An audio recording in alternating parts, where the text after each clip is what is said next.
একটা প্রশ্ন আছে, শায়েখ আহমদুল্লাহকে তাহেরি হুজুর বলল উনি নাকি আবহাওয়া বার্তা শুনে বৃষ্টির প্রার্থনার নামাজ পড়ছে। তিনি যখন বলতেছেন ও আকাশের রব, তিনি যখন বলতেছেন ও জমিনের রব, আমার কাছে মনে হয়েছে যেন তার প্রত্যেকটা চিৎকার আরশে আজিমের গোড়ায় চলে গেছে। আল্লাহ আপনার রহমতের ভিক্ষা চাই, ও মালিক, ও আল্লাহ, ইয়া আল্লাহ। আল্লাহ আমরা আর জুলুম করব না, আল্লাহ আমরা আর জুলুম করব না, আল্লাহ আমাদের আর উপায় নাই, আল্লাহ আমাদের আর কোনো যাওয়ার জায়গা নাই। বাংলাদেশের লক্ষ লক্ষ মানুষের কর্মসংস্থানের ব্যবস্থা করেছেন শায়েখ আহমদুল্লাহ। চিন্তাও করতে পারবে না তার অবদান কি পরিমাণ। যেখানে বন্যা সেখানে তার যেতে কোনো দেরি নেই। আমি নিজেই আশ্চর্য হয়ে যাই এত তাড়াতাড়ি সে প্রস্তুত হয় কিভাবে। একটা প্রশ্ন আছে, শায়েখ আহমদুল্লাহকে তাহেরি হুজুর বলল উনি নাকি আবহাওয়া বার্তা শুনে বৃষ্টির প্রার্থনার নামাজ পড়ছে। এই প্রশ্নের উত্তর কি দিব আমি? দেখেন, প্রথম কথা হচ্ছে দেখতে নারে যারে চলন বাঁকা, বলেন না আপনারা আমার সাথে, দেখতে নারে যারে চলন বাঁকা। আপনি যদি আমারে পছন্দ না করেন আপনার হাঁটাও আমার পছন্দ হবে না। আপনি যদি আমাকে পছন্দ না করেন, ভালো না বাসেন, আমার হাসিও আপনার কাছে ভালো লাগবে না। আপনি যদি আমাকে পছন্দ না করেন আমার হাদিয়াও আপনার কাছে পছন্দ হবে না। এখন তাহিরি সাহেব হয়তো কোনো কারণে শায়েখ আহমদুল্লাহকে পছন্দ করে না, কিন্তু দুইজন দুই অঙ্গনে কাজ করে, এতে কোনো সন্দেহ নাই। আচ্ছা আমি আপনাদেরকে একটা কথা বলি, শায়েখ আহমদুল্লাহ হাফিজাহুল্লাহ বাংলাদেশের জন্য তার বিশাল একটা অবদান আছে না নাই? চিন্তাও করতে পারবে না তার অবদান কি পরিমাণ। বাংলাদেশের লক্ষ লক্ষ মানুষের কর্মসংস্থানের ব্যবস্থা করেছেন শায়েখ আহমদুল্লাহ। অসংখ্য দরিদ্র পরিবারকে অসংখ্য অটোরিকশা, রিক্সা কিনে দিয়েছেন শায়েখ আহমদুল্লাহ। অসংখ্য পরিবারকে ঘর বাড়ি তৈরি করে দিয়েছেন। অসংখ্য রোগীকে চিকিৎসা দিয়েছেন শায়েখ আহমদুল্লাহ। এবং যেখানে বন্যা সেখানে তার যেতে কোনো দেরি নেই। আমি নিজেই আশ্চর্য হয়ে যাই এত তাড়াতাড়ি সে প্রস্তুত হয় কিভাবে। বন্যা যেখানে শায়েখ আহমদুল্লাহ সেখানে চলে যায়, যেখানে দরিদ্রতা সেখানে সে চলে যায়, এবং যেখানে আগুন লাগে সবার আগে কে? কথা কন না কেন? কোনো সন্দেহ আছে? তা আপনি তার কোন কাজকে অস্বীকার করবেন? তার কান্না ভরা মুনাজাত জাতি দেখেছে, তার হাহাকার জাতি দেখেছে। আমি মনে করি শায়েখ আহমদুল্লাহ রৌদ্রের মধ্যে বৃষ্টির জন্য যে চিৎকার করে কান্না করেছেন এটা 10 টাকার হাদিয়ার জন্য করেন নাই, এটা উনি কাউকে খুশি করার জন্য করেন নাই। আমার বিশ্বাস শায়েখ আহমদুল্লাহ এই জাতিকে গরম থেকে গজব থেকে আল্লাহ যাতে রক্ষা করেন এই কান্না আল্লাহর কাছে সে কেঁদেছে।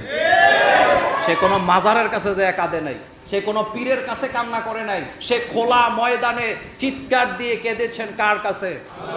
তিনি যখন বলতেছিলেন ও মুহাম্মদ সাল্লাল্লাহু আলাইহি রব, তিনি যখন বলতেছেন ও আকাশের রব, তিনি যখন বলতেছেন ও জমিনের রব, আমার কাছে মনে হয়েছে যেন তার প্রত্যেকটা চিৎকার আরশে আজিমের গোড়ায় চলে গেছে। সুতরাং আপনি কাউকে পছন্দ করেন না, তাকে নিয়ে আপনি কথা বলার কোনো অধিকার। এবার আসেন গিয়াসউদ্দিন তাহেরির ব্যাপারে আমার অভিযোগ না, সেও তো কিছু কাজ করে না।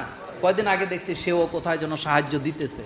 আপনার ভালো কাজের প্রশংসা আমি 100 বার করব, তবে আল্লাহ কোরআনে বলছেন ওয়াতাসিমু বিহাবলিল্লাহি জামিআ, তোমরা বিচ্ছিন্ন হইও না, পরস্পরে কি হইও না। সুতরাং আমরা ফতুয়াবাজি কাদা সুরাসুরি বন্ধ, আমরা একে অপরের ভাই। আল্লাহ কোরআনে সূরাতুল হুজরাতে বলেছেন একজন মোমেন আরেকজন মোমেনের কি ভাই। ভাইরে আপনি এক পীরের মুরিদ, আমি আরেক পীরের মুরিদ, সমস্যা কি? আপনি এক টুপি মাথায় দেন, আমি আরেকটা পরি, সমস্যাটা কি? আপনি রফিয়া দান করেন, আমি একবার, আমি করি 3 বার, আপনি করেন 3 বার, আমি করি একবার, সমস্যাটা কোথায়? সমস্যা তো কোথাও নাই। রব কয়জন? রবের বেলা, কবরের প্রশ্নগুলোর বেলায় আমরা এই 3 জায়গায় সবাই এক আছি না নাই?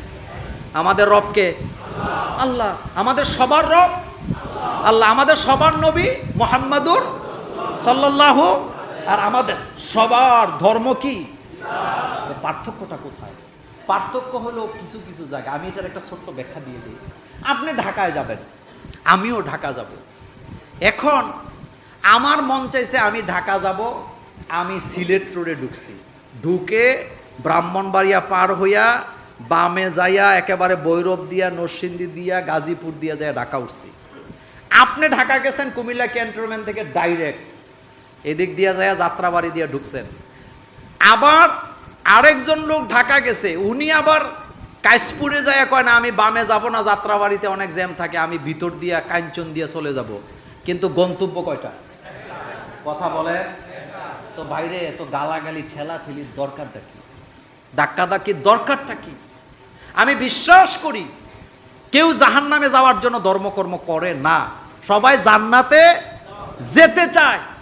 নিজেদের মধ্যে গালাগালি না করে বরং নিজেকে আয়নার সামনে দাঁড়া করাইয়া নিজেদের ভুল ভ্রান্তিগুলা খুঁজে সংশোধন করা, এটাই মুমিনের প্রথম কাজ। আল্লাহ যেন আমাদেরকে কবুল করেন, আমরা বলি আমিন। বাংলাদেশের ৬৮,০০০ নারীকে ভারতের যৌনপল্লীতে বিক্রি। কোন দিকে যাচ্ছে আমাদের দেশ? কেন নারীদের টার্গেট করা হচ্ছে? এটার জন্য দায়ী কারা বলেন তো? কারা দায়ী? প্রথম দায়ী নারীরা নিজেরা। লোভে পাপ, বলেন লোভে পাপ। আমি আশ্চর্য হয়ে যাই, লোভ থেকে আগে জাতিকে বাঁচাতে হবে। লোভ, লালসা।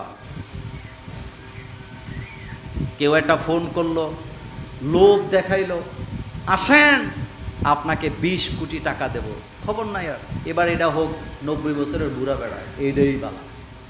মা বাপের কথাও শোনেন। এই যে দেখেন না আপনারা জল্লাদ কি জানি একটা নাটক চলতেছে না এখন, কি দেখ জল্লাদের নাম কি? আর কয় বছরের মেয়ে? 20 বছরের, বিয়ে হয়েছে। এখন জল্লাদ কয় আমার সব লয়ে গেছে, মাইয়া কয় আমি কিছুই পাই নাই। এটা একটা ফেতনা চলতেছে এখন। কি চলতেছে? ফেতনা চলতেছে। এই যে আমি জানি না ৬৮,০০০ নারী ভারতে বিক্রি হয়েছে কিনা, তবে হয়েছে কিছু না কিছু। কি এটার জন্য লোভ দায়ী। লোভ, লোভ, লালসা।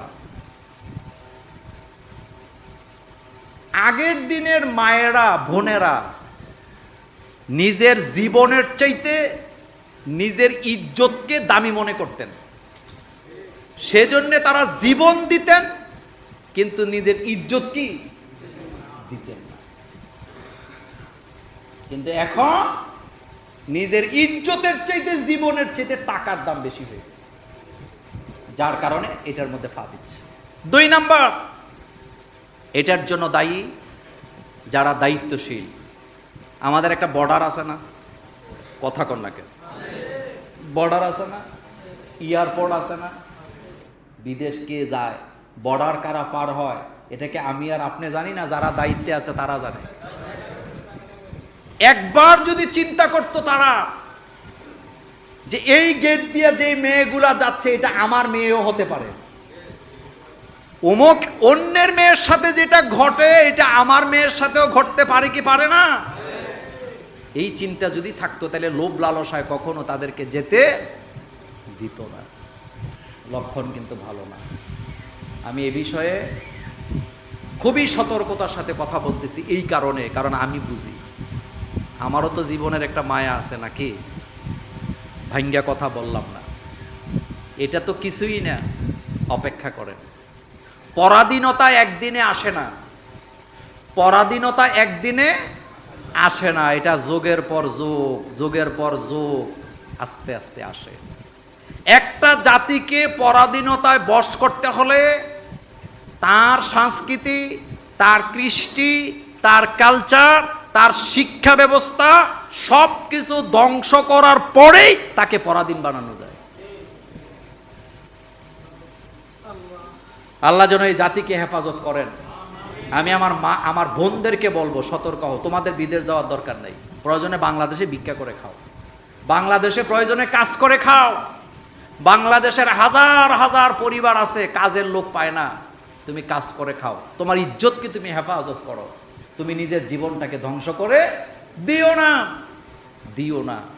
কারণ তারা যে কতটা ভয়ানক, তাদের কাছে তাদের মা বোনও নিরাপদ না। তারা টাকা আর নেশা, তারা টাকা আর নেশার জন্য এই কাজগুলা করে।